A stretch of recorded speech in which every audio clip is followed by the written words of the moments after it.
बिस्मिल्लाहिर्रहमानिर्रहीम। अस्सलामुअलैकुम। आप देख रहे हैं 1 बाय 1 न्यूज़ HD।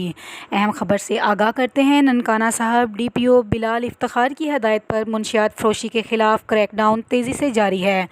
थाना सदर ननकाना पुलिस SHO मोहम्मद यूनुस डोगर की सरबराही में बड़ी कार्रवाई। 2 मुंशियात फरोश खवातीन रंगे हाथों गिरफ्तार। मुंशियात फरोश मुलजमा के कब्जे से 3 किलो से ज़ायद चर्च, वटक रकम 18,470 रुपये, 18 मोबाइल्स, 8 घड़ियाँ, 2 जोड़ी सोने की बालियाँ और टॉप्स वगैरह बरामद हुए।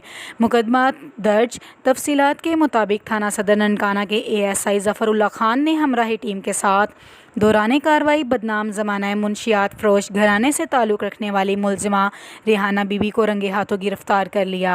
मुलजिमा के कब्ज़े से 1 किलो 580 ग्राम चर्च, वटक रकम 14,170 रुपये, 18 अदद मोबाइल्स, 8 घड़ियाँ, 2 जोड़ी तलाई बालियाँ और टॉप्स वगैरह बरामद हुए।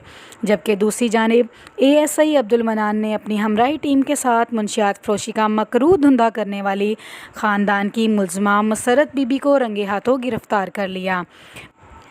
मुलजिमा के कब्ज़े से 1 किलो 510 ग्राम चर्च और वटक रकम 4300 रुपये बरामद हुई। DPO की तरफ से SHO थाना सदर ननकाना यूनुस डोगर और हमराही टीमों को नकद इनाम और सर्टिफिकेट देने का ऐलान किया गया। DPO ननकाना बिलाल इफ्तिखार का कहना है कि मुंशियात फरोशी का मकरूह धंधा करने वाली मुआशरती नासूर हैं।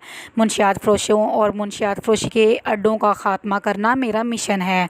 उन्होंने मज़ीद कहा कि ज़िले पुलिस मुंशियात फरोशों के खिलाफ क्रैकडाउन बिला इम्तियाज़ जारी है। मज़ीद खबरों के लिए देखते रहिए हमारा चैनल 1 बाय 1 न्यूज़ HD। ताज़ा तरीन अपलोड्स की नोटिफिकेशन हासिल करने के लिए हमारे चैनल को सब्सक्राइब करें और साथ में दिए गए घंटी के निशान को दबाना ना भूलें।